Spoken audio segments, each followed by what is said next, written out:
पंचायत समितीला तुम्ही आले, सभापतीला पण भेटले. नेमकं काय तक्रार आहे तुमची? हे ओर गाव आहे आपलं, ग्रुप ओवर जटवाडा रोडला. तर ते तिथल्या भरपूरच्या गोरगरीब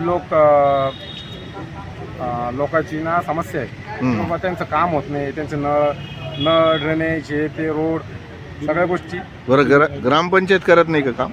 ग्रामपंचायत नाही, तिथले एक ग्रामसेवक आहे आणि भरपूरच्या योजना वगैरे निध्या वगैरे आल्या आहेत ड्रेनेजच्या याच्या त्याच्या. तर त्यांनी त्याच्यात पण समजा पैसे खाल्ले. बरं, हे जे विकास कामं झाले तिथले विकास काम कुठं झालं नाही आणि ओर गावात तर कुठं झालं नाही का. आणि अंबर हिल्ला जटवाडा चिंतामणी कॉलनी ओर चिंतामणी कॉलनीमध्ये भरपूरसे आता लोक झालेत. 20 वर्षापासून तिथं लोक राहतात. आजपर्यंत तिथं नळाची, ड्रेनेजची, त्यानंतर रोडाची कशाची सुविधा नाही.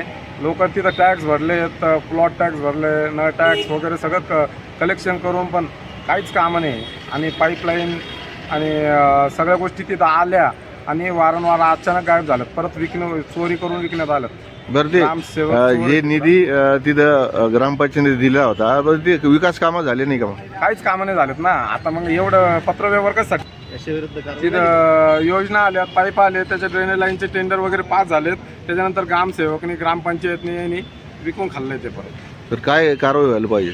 त्यांच्यावर कारवाई झाली पाहिजे, त्यांना शिक्षा झाली पाहिजे. यांना त्या ग्रामसेवक जो आहे तर त्याला डिसमिस केलं पाहिजे. काय नाव आहे ग्रामसेवक? त्याचं काय नसीम शेख काहीतरी नाव आहे. त्याची बोलण्याची भाषा उद्धट. आम्ही गेलो होतो, आम्ही चर्चा केली त्यासोबत. बोललो त्याला की बाबा हे काम करून दे, गोरगरीब लोक आलेत भरपूर, आता लोक वाढलेत, तिथं येतात वारंवार आमच्याकडं काहीतरी अपेक्षेने. तरी तो उद्धट भाषेत बोलतोय, मी नाही करत, जा कोणाकडे जायचं जा, माझ्या मागं भरपूर. बरं, आता तुम्ही सभापती कल्याण गायकवाडला भेटले, काय म्हणाले? कल्याण गायकवाड साहेब बोललेत की मला उद्या या, मला भेटा, माझं पत्र टाका म्हणे, मी लगेच कारवाई करतो 2-4 दिवसातच. आणि समोरचं कोण आहे बघतो म्हणे त्याला. तुमचं नाव?